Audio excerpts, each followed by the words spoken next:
Happy time period, bracketeers. I want to tell you a story. The other day, I was headed to work to my day job, and I got there in record time. I looked at my watch, and I said, how did I get here so fast? And I had to go and mentally go through all the steps, and I realized that I hadn't stopped at a red light. I hadn't encountered any traffic. There hadn't been any crazy drivers. There hadn't been a train. Everything was as perfect as it could have been on my drive to work, and I didn't even notice. And that bothered me. I said to myself, if there had been an accident or a crash or something, I would have immediately noticed that, and I would have fussed about it under my breath for the rest of the morning.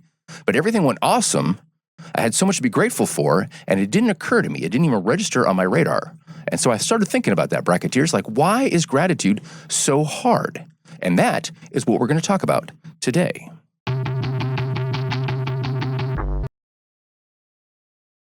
Welcome to the Full Metal Bracket, my friends. Today, in the stunt host seat, is my friend, Aaron Schaefer. Hey, Brent. How's it going? Thanks for having me here. Oh, it's so good. Aaron is a research scientist at St. Jude. He is one of the smartest people I know and one of the wisest people I know, which begs the question, what is he doing here with me? Slumming is my theory. I think he's slumming, but that's okay. I'm good with that. Oh, yeah, I'm okay. Don't sugarcoat it, Aaron. Yeah, I'm pretty much slumming with you. It's okay. Hey, woo. It's all good. Slumming, friending, whatever you want to call it. So we are boldly going into the bracketeer today, and we're going to talk about the psychology of gratitude. Now, I don't know about you, Aaron, but when I was a kid, gratitude was always approached to me as a moral virtue. My parents and pastors and everyone else says, you need to be more grateful. What's wrong with you that you're not grateful? Absolutely. I mean, it was kind of a religious exercise. Let's say grace. We should be grateful. Let's pray and thank God. And I think there's some truth to that, but maybe it was just the way that my family presented it to me. It's like, you should be grateful for these crumbs we're giving you. And it just really didn't sit right. And It just felt like it was really forced. Like I was a bad person because I wasn't grateful. I get that.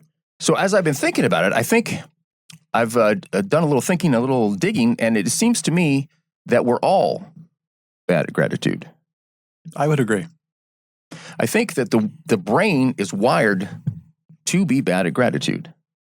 And that's kind of some of the things we want to talk about today. Why is gratitude hard? We want to talk about why is gratitude beneficial and how to do it. Hey, I'm all for that. Maybe we could learn something here with our audience even. I don't know about that. I'm not sure. What do you think, Brody? Can we learn something today? All right. Brody says we can. All right. So we have permission. So you're talking about how our brain is more hardwired to acquire than towards gratitude? Yeah. Is that what you're saying? Yeah. The brain seems to me like it is a survival device. It's like we need to work for danger. We have to get more. It doesn't spend a lot of energy appreciating what it has. Right. Just because it's of the survival value. Right. I don't think you have a lot of time to ponder. Probably 1,000 years ago, you weren't thinking about that as you were running away from a lion or whatever. Or angry. Should I be grateful about this? Yeah, angry tribesman from another tribe trying to kill you, a lion trying to eat you. Right. It's like, okay, I got the melon. This is great. Oops, I died. And that's part of it. That's exactly, you're so wise. I told you he was wise. You're so wise. That's exactly where we're going. So the first thing we like to talk about is the negativity bias. The negativity bias is the way that your brain is wired to focus, attend to, remember, and associate more with negative, angry, and dangerous information than with positive information. Right. So just this built-in survival mechanism. Yes. It causes you to focus on danger. Like, okay, that could be a threat. That could be a threat. I think he's looking funny at me. And so your brain is wired like that, and it's automatic. Right. So you get basically, we're just prone to overreacting to really what are not seemingly, actually just calm situations. We put them in a much higher red category. I think so. I think we see. Is that what you're saying? I think we see the negative attributes. Right. There could be a great, if my story. If I had run into red lights, that would have been very memorable to me. But since everything went right, I didn't even think about it. Right. It's advertisers use this. The evening news uses this. Danger, danger, danger. Tune in at 11. And so and that danger might actually represent only 1% of the information that day, but it's 100% of what we talk about and think about and panic about and clutch our pearls and Right. whatnot.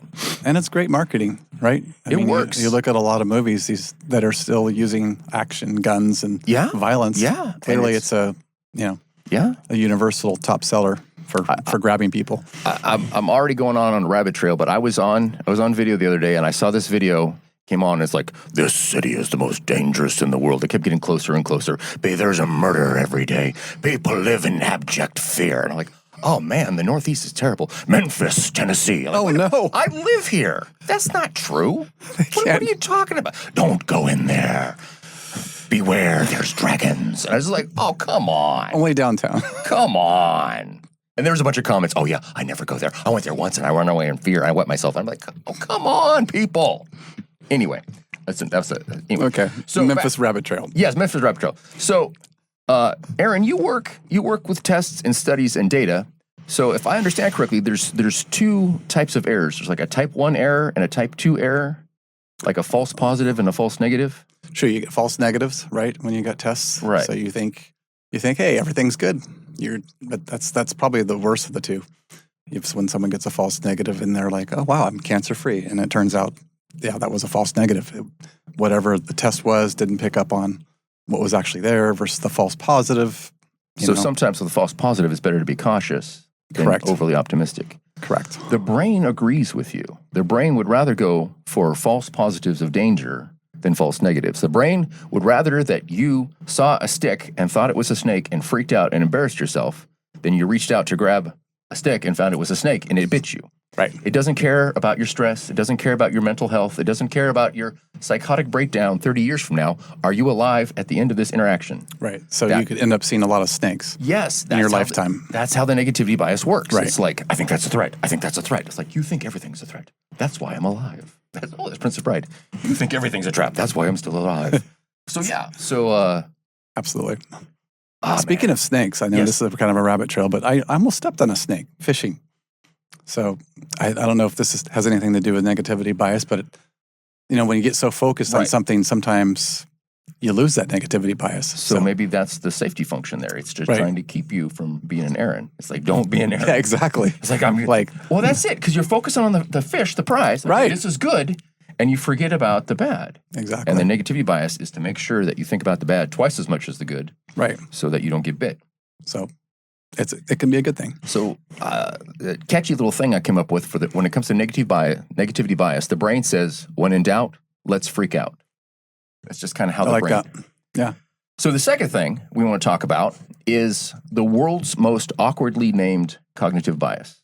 Now, the psychologist, Daniel Kahneman, which I'm almost positive that's how you pronounce his name. I looked it up at one point.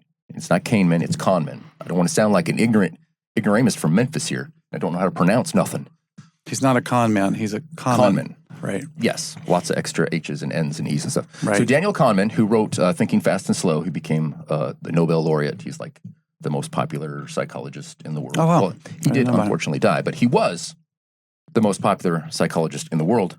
And so he named this thing, what is it? I can't pronounce it right. WYSIATI. And it's a very long acronym. It's like, what you see is all there is. WYSIATI.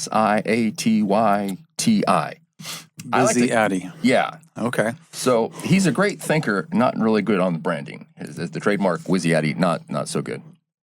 Yeah, that could go to other places.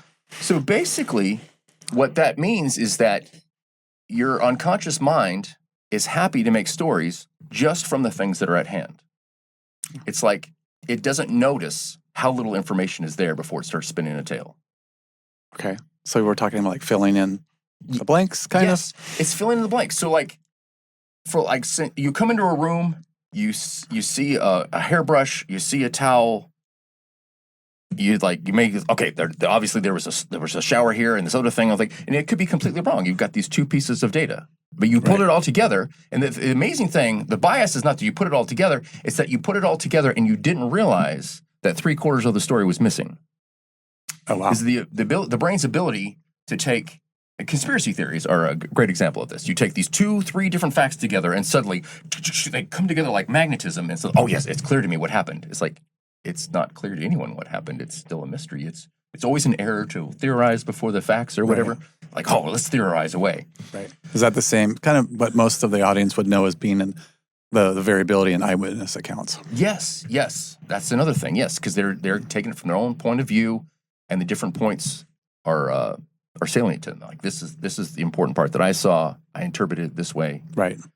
That's a great thing. We're going to have to get into that later in the show because that is huge. Just the way that we perceive the world changes so. It explains so much about our polarized world that we're in. When you realize that people are not seeing the same world that you are, they're seeing their own personal, tailorized, bespoke world. And when you say clearly you can't argue with me, it's like in my world I can. Yeah, and yeah, you could say yes, I could say no, and we have totally different entry points. Yeah. I guess that's a whole other episode on how people build their filters. Yeah, and I want to talk about that. But we're going to be disciplined today. Okay. So disciplined. Good job, Brent. So this bias, the WYSIATI, now I like to call it the tyranny of omission because you don't ever realize what's gone. Right. Like think about how often in a group of people you're not familiar with, you end up taking a role. Like if, for instance, you were like a school teacher or something. You know, you look at a room and it's like, it feels like some people are missing, but my brain cannot identify to me who's missing. Let's take a roll. And so you go down like, oh, it's Jones and Smith. They're both gone. But your brain didn't instinctively know that they were gone. They saw a group of people, and it's like, this is probably good enough. I'm sure they're all here. This is close enough for government work. Right. Let's round up. But until you take that deliberate step of seeing what's missing from the picture, you don't notice it. Kind of like some of our favorite childhood, those cartoons when you get the two images. Oh, the magic eye? The magic eye, like what? There's 7 things that are gone. Oh, no, that's a different one. Yeah. Look, what are the differences are? Yeah, it's a lot like that. Yeah. So you have to, with the WYSIATI or the tyranny of omission, you have to be intentional about trying to figure out what's not in the picture. Okay. And so the third bias we're going to talk about. So let's unpack that. So you have to be intentional about what's not there. So when you think about doing that, what purpose would that serve? What are you thinking there, Brent? Well, specifically about gratitude, it's realizing what wasn't. Like in my story, nothing was there. There was no red lights, there was no traffic, but nothing good replaced that. It was just an empty story. There's only one data point. I made it to work in 7.2 minutes. And I'm like, that way. But I didn't notice all the good things that were in there. And that's the other thing after the negativity bias is realizing that our stories are made of good things and bad things, things that we appreciate and things that we don't appreciate. So you're saying there's a lot of good things in that experience you had going to work. Yes. But because of negativity bias, you've deleted these things almost automatically. And then because of the WYSIATI, you see these handful of negative things and you spin a story out of it. Okay. You don't go looking for the rest of the ingredients. Gotcha. It's like you're making a recipe with like half the ingredients. Salt and vinegar and other nasty things. Like, how come this recipe sucks so bad? It's like, well, because the sugar's still over there and the flour's still over there and the chocolate chips are still over there and you skipped all the good stuff and only focused on the bad stuff. Or I don't want anyone to think. The sweet ingredients. I don't want anyone to think that vinegar is bad and that it is in chocolate chip cookies. The people for the promotion of vinegar comes and boycott the show. You hate vinegar. We hate you. Yeah, vinegar is okay in our salads. But yeah. So, and then the last thing we want to talk about is, and this is probably more familiar, it's called hedonic adaptation, which is the base of the hedonic treadmill. It's that your emotional set is set with a thermostat. So if you have really good events or really bad events, they feel really good or really bad for a while, weeks or months, and eventually it resets. You can get a horrible diagnosis from your doctor, and you can be, generally speaking, depressed for a few months or even a year, but over time, short of clinical depression and things that Paul would discuss, but he's not you here adapt to to it. So we call that in the scientific world homeostasis. Yes, like a homeostasis. It's like a thermostat set on the emotions. Right. You win the lottery, you're like, this is great. And then, the next week, it's all right. And the week after that, it's okay. And, you go to a new restaurant and you find this great, I've never had this dish before, this is great. And then you go back the next day. It's like, well, I mean, it's not as good as it was yesterday, but it's still pretty good. And then you go back the next day and the next day. And after a month, it's like, I don't know. Yeah, so it goes both. It could be both a positive and negative thing, though. Yeah. If you've had a traumatic experience, you can learn to live with new circumstances, adapt to those. Yeah, and I think that's why it's a survival value. Because if something horrible happens, if we were just to sit there in a pool of depression and stop eating or something, then we would die, and then our brain would fail as a survival mechanism. Right. And if something amazing happened, and we just also stayed on the couch and just celebrated our victory and never looked for the next success, also we'd stagnate and die, and the brain would fail in its mission to keep us alive. Makes sense, yeah. Although it can be dangerous if you're looking for that stimulus and you adapt to that stimulus and that stimulus is toxic, then you're looking for an increased that's true. dose, right? That's like which would eventually kill you. Which is kind of what happens in smoking, right? You got to keep correct increasing the dosage. Right. Or many other things. Yeah. Yeah. So in the in the previous episode, Paul's episode 8, we talked about the differences between hedonic and eudaimonic happiness, and it's the same kind of thing where the hedonic is the pleasure and pain in the moment, and the eudaimonic, which is not demonic, so don't stop boycotting us. It's Greek. Look it up. Eudaimonic is the long-term satisfaction. Okay. So I've not heard of eudaimonic before. Okay. I just came across it fairly recently. So it's unfair this podcast because I may sound smarter than I really am, but I looked this stuff up and as everyone knows, eudaimonic. As of Tuesday, everyone as of Tuesday, I'm part of everyone that knows about eudaimonic. Right. So keep up with me. But it's a good term because it's like pleasure and purpose. It's like we talked about the metaphor of a guitar note. There's the transient where you pick it and then the string sustains. And it's like you get this pleasure, or in this case of the negativity bias, you get this pain, but it doesn't sustain. And so eudaimonic, you're saying, is a sustained where it's lasting more as opposed to hedonic where you adapt out of it. It's like the core affect. It's the pleasure and pain, the peak pleasure and pain, and then the eudaimonic is more like how you look back on your life and the satisfaction that you take. Okay. Which is kind of some of the stuff we talked about in episode 8, which is sometimes the things that may not feel good at the time, they are reinterpreted to be very valuable experiences. Okay. So you can actually gain a certain level of satisfaction when you go back and reframe an experience you've had. Yes. Like an example I bring up a lot is that I went into Marine Corps boot camp. It was a very unenjoyable experience. It was a lot like being in prison. And but over the years, I look back on it. It's like, man, I was tough. I learned a lot of stuff. Wouldn't want to do it again, but I'm gonna definitely lean into what I learned, and take some pride in that. So when you look back at that, you're like, oh, there's a lot of good things that came from that. Yeah. Now, when the memory was fresher, I'd be like, wow, that was a really dumb decision I made. Yeah. Why did I do that? After some years, it's seasoned, like this eudaimonic. Looking back on it, it's like it's not too bad. Gotcha. So eudaimonic is more of a reflective. Yes. Approach. Yeah, and I think obtaining that satisfaction. I really want to get into that in future episodes because I think that's an important point that I'm not really doing justice right now. Sure. So let's talk about why gratitude is important. Other than my parents just shaming me for not being grateful enough, why do you think gratitude would be a good thing to have? Yeah, it's just in terms of what your state of being, like gratitude obviously would probably elicit a lot of good positive chemical releases in your body, just the physical effects of it. I'm sure those are very well documented. I don't have those studies, but I know, it's anything that we think or feel is eventually going to have long-term effects on us if we practice those or enter into those processes in the long term. I don't have those studies on me either, but I do come across a lot of research that gratitude improves your physical health. It improves your mental health and your well-being. One point I want to make, though, is that as we're looking at with these cognitive biases, the ungrateful view is the distorted view of the world. We got the negative bias; everything's dangerous. You have the tyranny of omission. You're only looking at the negative things. You have the hedonic adaptation. If it's a wonderful thing, but it doesn't feel wonderful anymore. Right. And so, if you're ungrateful, your picture, your view, your perspective on the world is distorted. Right. I guess, could you see it? Gratitude is also a positive distortion? I think so.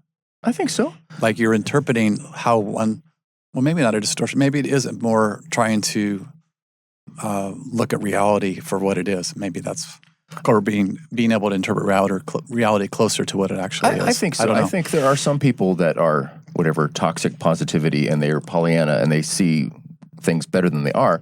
But I think I'm guessing that statistically they don't make up that many people. I think based on our society, my feel for our culture and society is more people are leaning into the negativity and they're being falsely negative instead of being properly positive.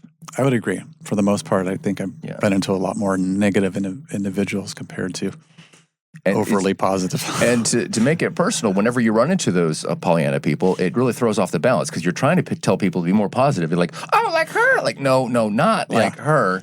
We're just trying to be a calibrated balance here. Maybe like 30% more. Yeah.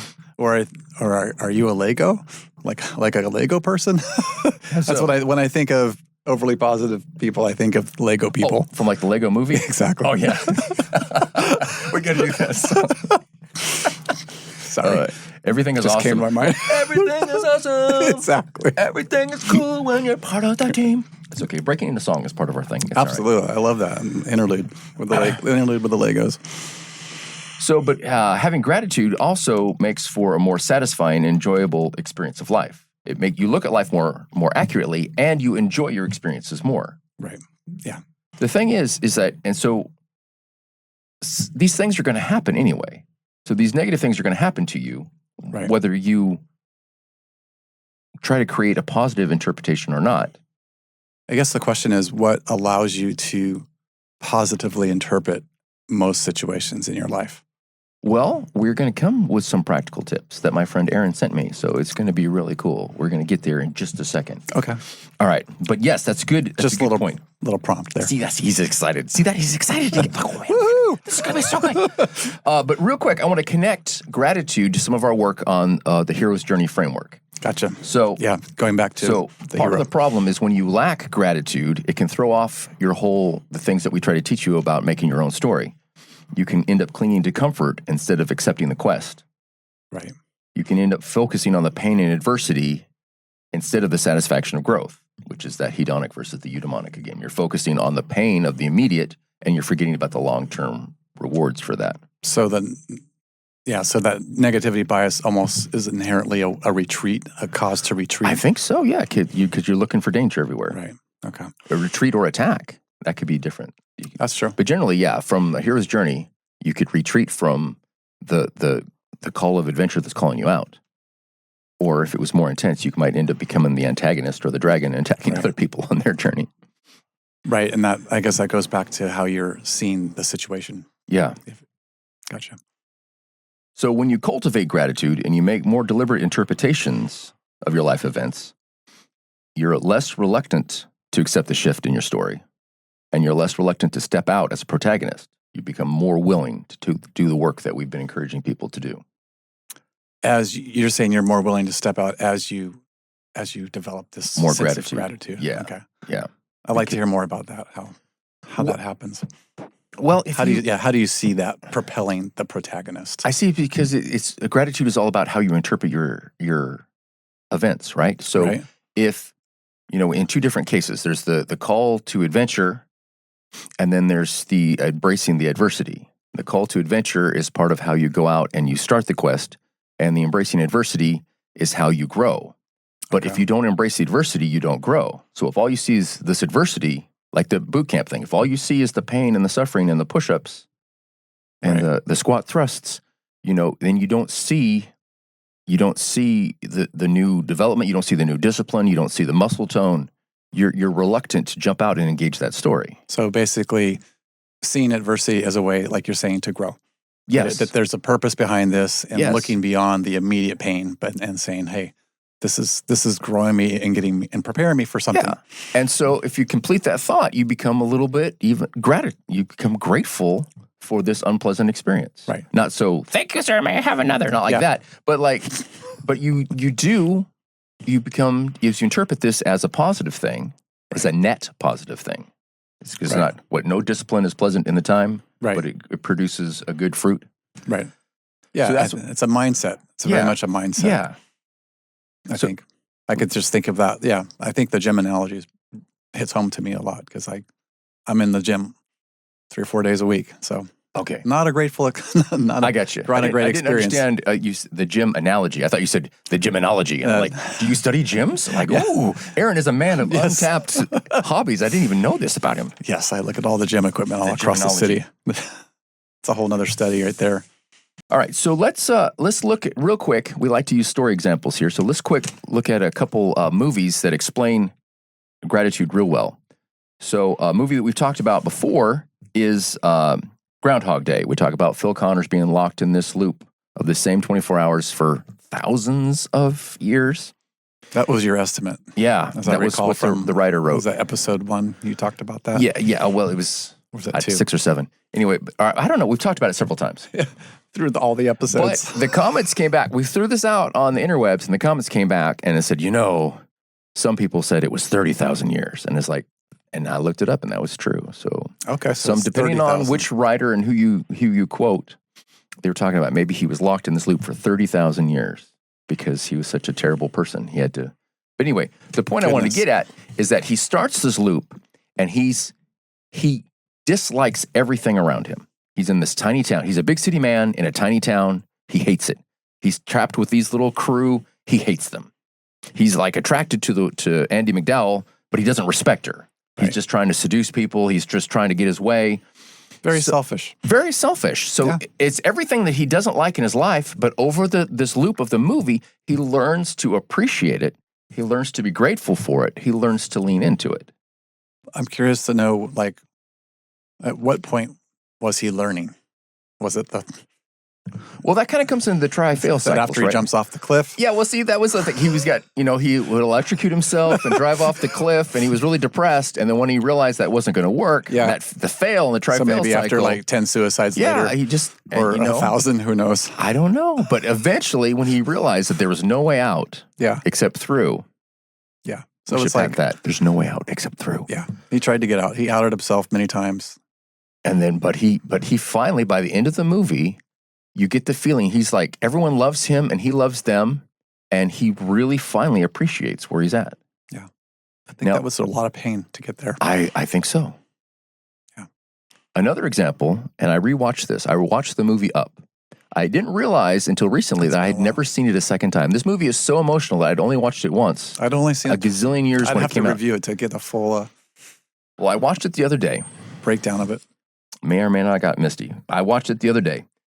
And the thing is that, there's the whole opening segment is with Carl and his wife, Ellie, except for they meet as kids, right? So they have this whole dream in common. Now, remind me, Up is where this old man goes up in the house with balloon. The balloons, right? Yeah, okay. But the movie starts with the old man as a kid in sepia tone, black and white sepia tone, to make you know that this is back in the day. A long time. So he idolizes his adventure. He wants to go on this adventure to South America. He runs into a girl who also idolizes this adventurer and also wants to go to South America. There's this abandoned house that she's marked the adventure clubhouse. And he comes on in, and he's super shy and she's super vocal, and she basically adopts him and says, "You're part of my club now." So what I hadn't realized, or I had forgotten, is that they grow up and they get married and they move into a house and they fix up a house, but it is the house. It's the adventure clubhouse. The house that they played as kids became their like honeymoon morphed cottage. Into their home. Yeah, they fixed it up. It became their whole life. And she made paintings they started saving money for the trips. She made paintings of the waterfall. Their whole life was focused on going to South America. He even bought tickets to fly her there. So this was their life mission together. This was their life mission. And then something would happen and they have to break the piggy bank and take the money. And then they finally got ahead and he bought these tickets. And then, spoiler, she dies. And that's all in like the first 10 minutes of the movie. And so the rest of the movie is like this guy, old and alone, what is he going to do? Yeah, lots of time to think about what's next. And so without going through the whole plot of the movie, that's really the emotional arc. Is like, is he going to hold on and be depressed and resent what he didn't get? Or how long is it going to take him to recognize what he has now? I think that's just, a beautiful analogy of when we all reach a point in our life where we actually, for the first time, see that we have this decision that we can make. Yeah. And sometimes we never get there with a lot of things. But That's true. to get to the point where you feel like I actually have a choice here. And that's the thing. That's the thing he came to. So like the whole movie goes on. He's in. We'll skip ahead. He's in South America. His house is floating. He met his idol. His idol tried to kill him. His little boys adopted him. He's the son he never had. They tried to have kids, so they couldn't. He found a dog that loves him. Yeah. And all he cares about is his house, right? And then the bad guy sets his house on fire. And so he's sitting there, and the house is like sagging, and then the kid's in trouble, and the dog's in trouble, and there's a bird that's in trouble, and he's just sitting there sulking. And he's like, then you realize it dawns on him, like, all that stuff is gone, and these people that really care about me, they're all now in trouble, and I got to pull myself out, and I have to cut myself free from the past. Right. And this scene was amazing. Yeah. I have to go back and see that movie I again. started yelling at my wife, "Are you seeing what I'm seeing?" She's like, "What are you seeing?" He's like, "How is the most physical way you can say to cut free of the past?" He goes in his house. His house is too heavy and can't float. So he takes all the furniture that he had with his wife, tosses it out the door. The past is gone. The house flies higher. He's in the future. Yeah. And he's moving into this new family, this new adventure, this new thing. But nothing changed except for his attitude. The same information was there. So we've got this cutting free as a metaphor for us doing what? Us to change our interpretation. Okay. So letting go of that negativity, yes, or cutting free yes. from it. So nothing changed. I mean, his wife was still dead. Right. His hero still hated him and tried to kill him. Everything was different. But suddenly he had this moment where he appreciated what he had. Instead of complaining and mourning what he'd lost, he suddenly found this appreciation for what he had, right. or gratitude. Right. So yeah, it's basically seeing every element of your life as somehow a gift. Yeah, and, some of them are harder than others, and I'm not knowing really when to knowing what to let go of too. Yes, and saying, okay, thank you for that time, but yeah, I'm no longer part of that part of my life is past. I think when you say that everything in your life is a gift, I think that's technically true, but also a little bit glib. Everything in my life is a gift. It's a little cliche. And then my tire's flat, and then my tire's flat, and then the I'm sorry. car's on fire, and it's like, can you just pull this? Aaron said it was a gift. I'm turning into a Lego man right here. You got to detach this here. No, it's okay. I'm not fussing at you. I don't want our listeners to think that we're like dismissing all their pain. No, and I don't think that's helpful when you say certain catch-all phrases like that. Yeah, unless you can really unpack them. Yeah, you can. Absolutely. Your house blows up. Well, everything happens for a reason. Yeah, because someone left a bomb in my house. Stop it. Yeah, please tell me how that's good. All right. That's a gift. Yeah. I think a quote that I came across that really explains this change in information. This guy, Alphonse Karr, who's apparently quite famous in the 1800s, and he said, "We can complain because rose bushes have thorns, or rejoice because thorns have roses." And that hit me. I'm not much of a gardener, but it hit me. It's the same information and just how you're interpreting it. And that's the trick, I think, to gratitude. And I think the trick is, again, we talk about how we choose to see things, but that can be glib in itself as well. It's like sometimes we don't feel like we can choose. It's like we just automatically default to that negativity bias. I'm glad you brought that up because I almost forgot to mention that. So there's something that Kahneman also brings up in his book. He talks about the automatic processes of the brain and then the deliberate and reflective process of the brain, which he calls System 1 and System 2. Right. So these biases are all System 1. System 1 keeps you alive. System 1 is how you drive to work and don't even realize that you were driving. System 1 is quite dominant.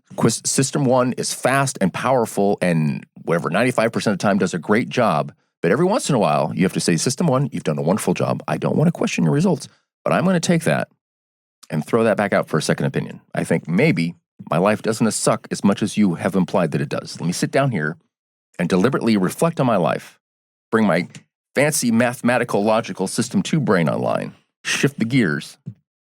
And so that's partially what we're here tonight is to help the listener figure out how do we grow that or tap into System 2? Yes.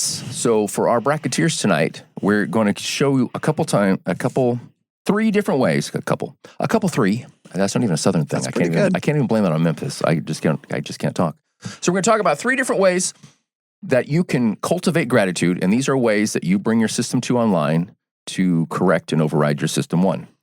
Supplied to me by my friend, Aaron. So, Aaron, you want to talk to us about some of our mechanisms here? Yeah, so first of all, a little disclaimer.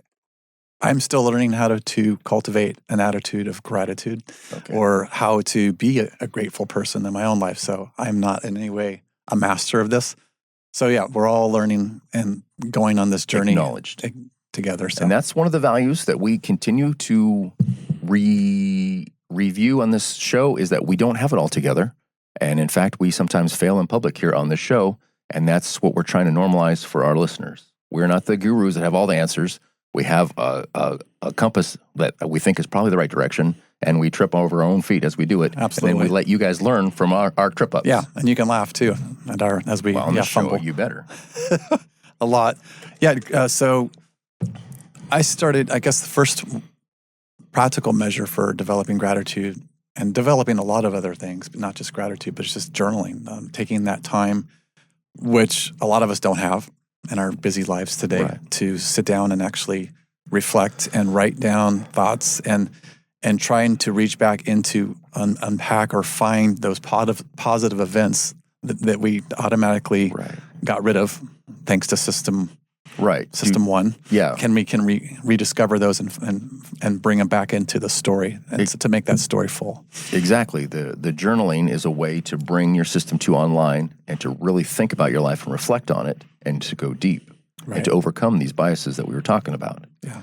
So it's even if you can just take 5 minutes, and even if you don't write something down, just 5 minutes in the morning or whenever you have a quiet moment to just start thinking a little bit more, other than just thinking about the lists of to-dos. Like toss the to-dos, toss the woulda, coulda, shouldas, and just like ask yourself what happened today. Well, I want to challenge you on one thing. You said that people don't necessarily have time, and I believe that we feel like that. True. But if you think about how much of this stuff we're trying to chase the hedonic, we're trying to chase these feelings where you're buying something, or you're drinking something, or you're eating something, or you're chasing someone to try to get this thrill or this pleasure. If you took some time away from those things and dedicated them into something like this that's going to build your long-lasting purpose and satisfaction, and will actually not have that hedonic treadmill come back again and actually last longer. Right. Deferred. This is time well spent. We're talking about immediate versus deferred So you may not gratification. feel like you have the time, but if you have time for whatever you prioritize, and if you were to prioritize this, you might find that it frees up a lot of things that you're maybe wasting some time on. Yeah, I think it's also just reaching back and getting access to, what did you call it, the eudonic? Yeah, the eudaimonic. Eudaimonic, sorry. That journaling is allowing you to experience that process. Just imagine that you're in Memphis and someone says that you're possessed. They go, eudaimonic! And then that's exactly how you pronounce that. Eudaimonic. Except for you're not. We're not accusing you. And then find out that maybe I'm pronouncing it wrong. And there'll be a caller will call in and say, you are wrong. And let me know. For tonight, eudaimonic. Right. Good. And then easier things, an even easier practice, which I think a lot of us probably do unknowingly now, is thanking people as that's huge. As events unfold. Like, thank you, Brent, for allowing me to be here. Well, I think that does. I think that does double duty in the moment, because it not only acknowledges your gratitude to the person, but it reminds you of the things that you can be grateful of. And it maybe allows those other things in the story to not be lost so quickly. Yes. Maybe it's like a way of capturing them before the negativity bias throws them out. Because you're being more proactive about it. Exactly. So you're almost overriding it in the moment. Strengthens your relationships, and that the relational wealth is something we keep talking about here. Is that it's importance of strengthening your relationships, and building them up. Yeah, and just thanking other people. It acknowledges their worth, and that they're important. That's huge. Sometimes you forget about it. You think, oh man, this is terrible, and you forget about, hey, my marriage is actually pretty good. My job may be not my favorite, but they pay me well, and you start, oh yeah, there's a lot of things that I have to appreciate, and you just don't even think about it. And I think thanking people, often it feels like sometimes you're in kindergarten when you think about these little practices. Like, all right, class, it's time to thank. It's time to, but it's having other people to keep you accountable and remind you to be grateful too. I think if you normalize it, that's probably another bullet point. The thing point. is, I would actually, when I was a sergeant in the Marines, and I would be issuing orders, but I would say, please. I'd say, hey, can you grab that for me? Thank you. Yeah. Grab that for me, please. And I was completely within my rights to treat someone as you, Maggot, grab that thing over there. Right. And some people did, but I'm like, there was no point for that. Maybe if you're being belligerent or we were in a stressful situation, but if we're just here, there's no reason to not be. And it wasn't any less manly. It wasn't any less powerful. I think it got a little respect. Like, oh, hey, this guy's not a jerk. Yeah. Respecting people means a lot. I think so. One of my, I don't know if it's a pet peeve or not, but I remember my dad, like when we'd be at the dinner table, it would be like he would point something out instead of saying, can you please pass the potatoes? It's like, are those potatoes over there? It's like, do you want some? Oh, passive aggressive, man. That's off topic. But, yeah, that's okay. Now I'm being ungrateful. That's okay for my parents. It's all right. Sorry, Mom and Dad. Well, I'll love you. I'll share you in the parental off topic. My dad would do this thing, like, it was important. It was rude to grab things, but he'd go, "Can you pass me that right there?" and touch it 3 times. And he could have grabbed it, but that would be rude. But he'd have you, like, Dad, you're touching the thing. It's like, yes. Okay. Anyway, all so right. our last technique, mindfulness. Mindfulness, yeah, just that really just means being present in the moment, which sounds like this abstract concept. Right. It's just being aware that you're having this experience. It's instructive. It's important wherever you're at, whatever you're doing. And again, going back to that, like, what am I supposed to learn? Being right. mindful of what am I doing in this moment? What am I learning from this experience? How can I be grateful for whatever I'm going through? That's a really kind of abstract description, but I've been doing some thinking about mindfulness because it's everywhere. It's like, mindfulness now, now on tour, mindfulness. Take 2 mindfulness and call me in the morning. And it's like, I was like I had a grudge against it. But then it dawned on me. Because it's such a vague, that word is overused, but honestly. for our bracketeers, mindfulness, as I understand it, is you are looking at the mind in operation. You're not judging it. You're not controlling it. So basically, your car's running. You open the hood and you look at the engine. You go, there's a lot of spinny things in there and things are making noise and going stuff. And you do that with your own brain. The problem with your brain is that you forget. You drive in the car and you're halfway down the driveway and you're like, oh, wait a minute, I was just watching. Yeah. And then you're like, oh, that was mindfulness. I got to go back and just watch. And you watch your thoughts. Absolutely. And you watch how it happens. And as you do, you become more aware. You become more aware of what is actually happening in the moment. Yes. I think I've read somewhere where it's like humans are the only species where we can step outside of ourselves. I believe I think that's kind of what mindfulness is. It's like, what is actually going on here? Yeah, and that's what makes it so difficult, is because as soon as I think of something, I want to take steps on it. Right.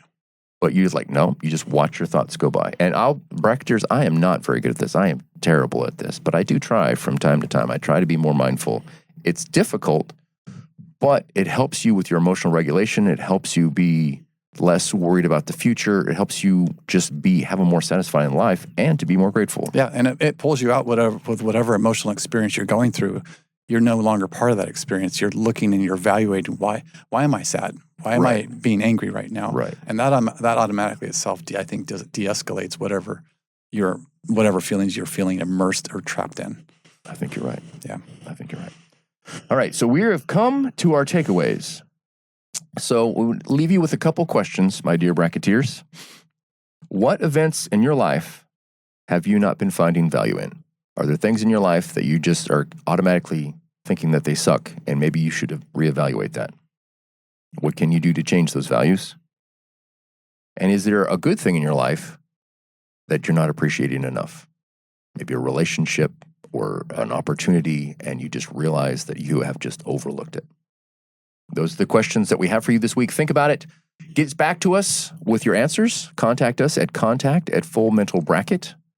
You can follow us on the socials. We're everywhere. We're on YouTube. We're on Spotify. We're on Apple Podcast. We're on Instagram. We're on TikTok for however many days it might still be around. We're everywhere. Just find us. We would love to chat with you. Thank you and goodbye. Good night. Thanks for watching. If you're looking for more ways to build a meaningful and satisfying life, your next video is standing by.